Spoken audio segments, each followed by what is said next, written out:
Hey everybody, Suz here, back with another keto dinner ideas video. If you're new here, we try to film these videos every single week, give you a little motivation to stick to your keto diet. Today is all about keto chicken recipes, and all of these chicken recipes are about 5 net carbs or less. Let's go ahead and get into the video. Make sure you're subscribed to our channel so you never miss our weekly keto cooking videos. I wanna catch the wave. First up, we made this awesome keto kung pao chicken. Now, we did adapt this recipe from rule.me, and of course the original is linked down below. So to start with, we're going to make our sauce by adding 1 tablespoon of soy sauce to a little small mixing bowl, along with 2 teaspoons of rice wine vinegar. Make sure you get one that's just straight vinegar, so without the carbs. Our favorite garlic chili sauce, we're adding 2 tablespoons of that. That is nice and spicy. Using this Primal Kitchen sugar-free ketchup, adding 1 tablespoon of that, as well as 2 teaspoons of sesame oil. I'm right at the end of this bottle. And we're going to use this maple extract and add half a teaspoon of that as well. And I'm subbing in 1 tablespoon of erythritol instead of using drops like the original recipe did, but you can use whichever sweetener you like. And whisking this all together until that swerve is nice and dissolved and everything is well combined, sticking that to the side. And in a large pot over medium-high heat, I'm just adding in a little splash of extra virgin olive oil to add a little fat and help our chicken not stick. Throwing in 1 pound of diced up chicken breast, 1/4 of a teaspoon sea salt, 1/4 of a teaspoon ground black pepper, and then 1 whole teaspoon of ground ginger. Now, I usually try to cook with fresh ginger for recipes like this, but I went ahead and went with their recommendation and it tasted great. Just tossing that around until it's getting nice and brown, and then we're gonna add some peppers. Now, the original recipe called for 4 red bird's eye peppers, and I could not get those red chilies, so I'm using these. That's a serrano pepper, and because these are bigger, you just need 2 of these. These are a milder spice than bird's eye chilies, but let me tell you what, this still lit me up. Sliced them lengthwise, de-seeded them, and chopped them and ran them through this little processor. Make sure you wear gloves when you're working with fresh peppers, and I know this might seem like overkill to some of you, but you might want to wear eyewear too, because it definitely splashed me in the corner of my eye. I got really lucky. And we did add half of a medium green bell pepper, as well as the equivalent of 2 large spring onions. Now, spring onions are different than green onions. They're a little bit bigger. I couldn't get my hands on those either, so I just used 2 nice sized stalks of green onion and chopped it up with the white and the dark part. You could use shallots. Those would be a nice flavor, but they're a lot sweeter. Now, we're changing things up and adding 1/4 of a cup cashew halves instead of adding the traditional peanuts, because my youngest little toddler has developed a peanut allergy, so a peanut-free house. If you prefer yours with peanuts, which I guess is the traditional way to make kung pao chicken, then go ahead and add those. We're just letting those cook about 4 or 5 minutes and tossing those around. Poured my salsa in. I did bring it back up to a bubbling simmer, like a soft boil, and just stirred that all around until our sauce thickened up nicely. This was so spicy. Here it is served up just over some plain white cauliflower rice. This was so good. Definitely very spicy. If you don't want yours as spicy as this, you could decrease your chili garlic sauce, and you could also use a milder pepper, but oh my gosh, this was so good. And some people might be like, well, that's cashew chicken if you put cashews in it, but I could totally taste the difference between this and like a traditional keto cashew chicken. I'm glad I just went ahead and tried it with the cashews instead of the peanuts. Next up, we have this awesome chicken fajita casserole. To start with, we're making our Tex-Mex seasoning with a tablespoon chili powder, 2 teaspoons paprika, 2 teaspoons ground cumin, 1 teaspoon garlic powder, 1 teaspoon onion powder, 1/2 a teaspoon red chili flakes, 1/2 a teaspoon dried oregano, 1/2 a teaspoon ground black pepper, and 1/2 of a tablespoon of sea salt. Then I'm just stirring this around until it is nicely mixed together. And I'm also going to pop a lid on this and give it a couple shakes. We're going to be using just a couple tablespoons of this seasoning for our casserole, and the rest you can stick to the side and use for later. Now, in a large mixing bowl, I have about 3 cups of shredded chicken here. I just cooked 3 chicken breasts in the Instant Pot, and when it was done, I used a hand mixer to shred it up in like 1 minute flat. Adding to that 1 whole block of really softened cream cheese, as well as 1/3 of a cup of avocado oil mayonnaise, and just using the back of my spoon to go ahead and start working that in. Even though our cream cheese is nice and soft, it's still like you got to put some elbow grease into mixing this by hand. You could use a stand mixer like with a paddle attachment, and that would work really well and quickly for this too. After I've got that worked in, I'm adding 1 medium diced up red bell pepper. I guess it's probably about a cup, as well as a half of a cup of diced just regular white onion, and mixing that in. Now we're adding the 2 tablespoons of our Tex-Mex seasoning that we threw together and making sure that's well incorporated. And because that's got the, so much salt and pepper in it, I didn't add any extra. Now here we have 1 8-ounce block of pepper jack cheese. We just went ahead and shredded it by hand. Anytime you can shred the cheese yourself, you're gonna save on carbs. I'm gonna add a little less than half of this to our chicken mixture. And then we're going to save the rest of this to put on top of our casserole before we bake it. So just mixing that in as well as we can. And then I'm spraying down a 9x13 baking dish with a little extra virgin olive oil cooking spray, plopping our casserole mixture into the dish, and really working to press and spread to make sure this is all evenly in there. Topping it with the rest of our shredded pepper jack cheese.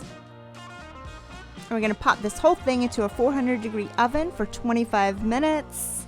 This is what it looks like when it comes out. Now, if you want your mozzarella cheese even browner, you could put it under the broiler for a second. I never like taking that chance with glass dishes, so I left mine as is. Here it is plated up. I did top it with a little bit of fresh cilantro just because I have it on hand. This was excellent. It tastes like something that you would honestly want to eat like on a tortilla chip or something, like in a pre-keto life, to give you an idea of how creamy it is. You could serve this with veggies on the side. I felt like it was plenty just as is with those peppers and onions in it. Definitely perfect for keto meal prepping. Just throw this chicken casserole together on the weekend and then you can just plate and reheat it all week long.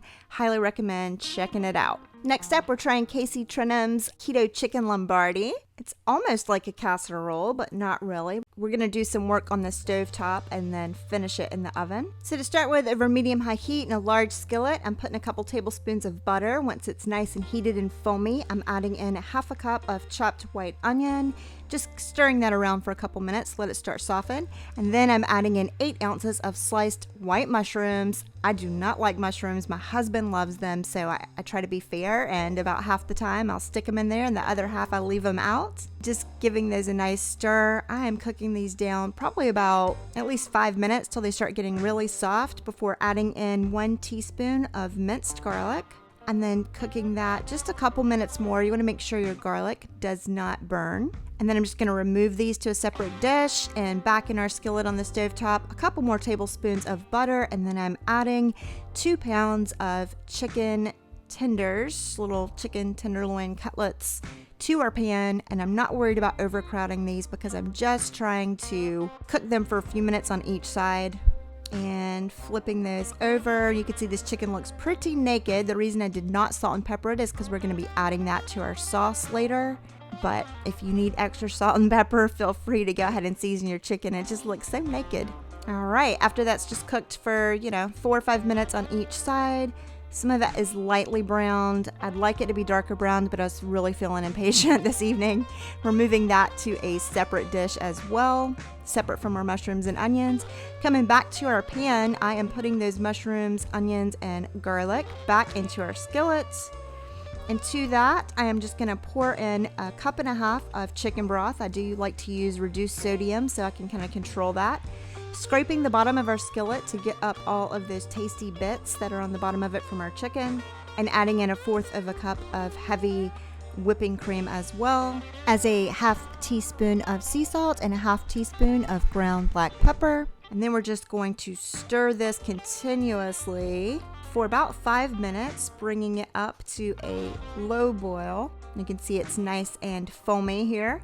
And at this point, I'm just going to go ahead and cut the heat off of this and sprinkle in 1/4 teaspoon xanthan gum. I like to let it sit on the surface for, 45 seconds maybe. Let it almost like bloom like gelatin would to start thickening up our sauce. Stirring that in really well, and then I'm just going to let this continue to sit and thicken for about 10 minutes with the heat off. And it is still going to be a little brothy. You can see here at that point, you don't want it over thick because we are going to be baking this. Now coming over to a large casserole dish, I think this one's like 10 by 14. You could use a 9 by 13. Spraying it with extra virgin olive oil, plopping all of our chicken in the bottom of it. And I'm going to use the spoon to start with so I can kind of evenly distribute those mushrooms. Make sure each chicken tender has got a nice amount of mushrooms on top. And then I'm just going to pour in all of the remaining sauce. And I'm taking a half a cup of grated Parmesan cheese. I'm going to sprinkle this over all of our chicken. And then I'm taking a cup and a half of shredded mozzarella cheese and sprinkling that over everything as well.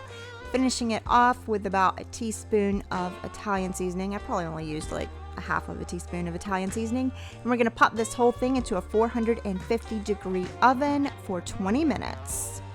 Here's what it looks like when it comes out. You can see all of the nice brown places where the Parmesan cheese kind of peeks through the mozzarella. I did taste this, so I could give you an honest opinion. Here it is plated up with just a little baby spinach with keto-friendly Italian dressing drizzled over it. This tasted excellent. If it didn't have the mushrooms in it, I would have been eating it up like crazy, but because I left them pretty big, I was able to kind of pick those out, and my husband definitely loved it. Also another one that's good for meal prep as it stores and reheats well, and you could fix it with whatever type of low carb side you would like. Last up this week, I made these awesome chicken taco lettuce wraps. I adapted a recipe from Gimme Delicious that I will link down below. But to start with, for this recipe, we're going to throw together a cilantro cream sauce. Now, I used to not be a cilantro fan, but the more, longer I've been doing keto, which is almost 3 years now, the more it grows on me. So I'm adding a half a cup of fresh cilantro to a food processor. You could also make this in a blender. On top of that, I'm throwing in a half a cup of sour cream, a couple tablespoons of extra virgin olive oil, just eyeballing it. About the equivalent of 1 jalapeno. I'm just using the jarred slices. I'd say like 8 to 12 slices. 1 teaspoon of minced garlic.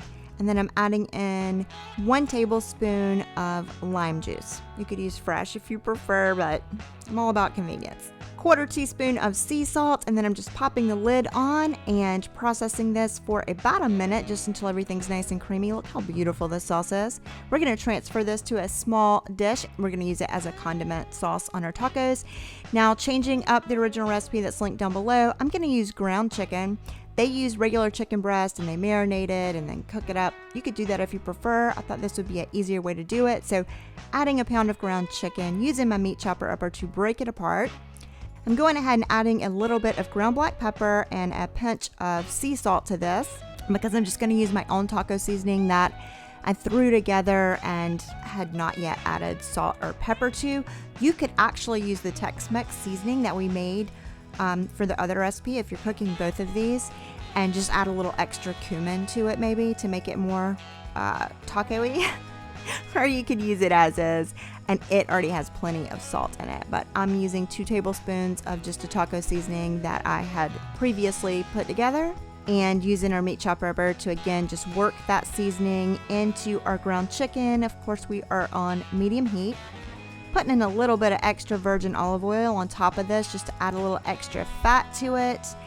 And once it's almost all the way browned through, I'm adding in 1 teaspoon of minced garlic. Stirring this around. We don't want our garlic to burn. I like to add it right before it's done. And that's it. So simple, right?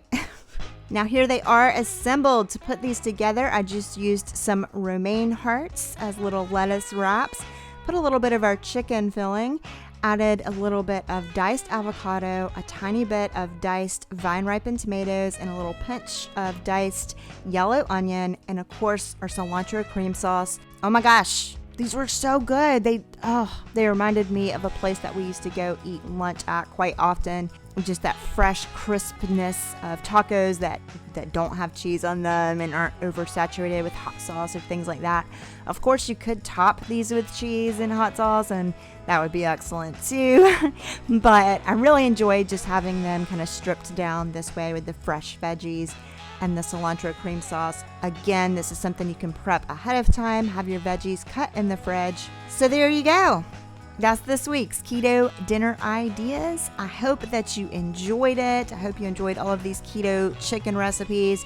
I've really been trying to stick to below 5 net carbs lately on my dinners, and then sticking with my bulletproof coffee during the day to just, drop some of these quarantine pounds that sneak up on you, whether you're following a keto lifestyle or not, right? So if you liked this video, please give it a thumbs up. Comment down below what you'd like to see from us in the future. We're already working on some really great ideas that some of you all have given us. And share this video with your friends. Anybody you know trying to follow a keto or low carb diet. Till next time, bye y'all.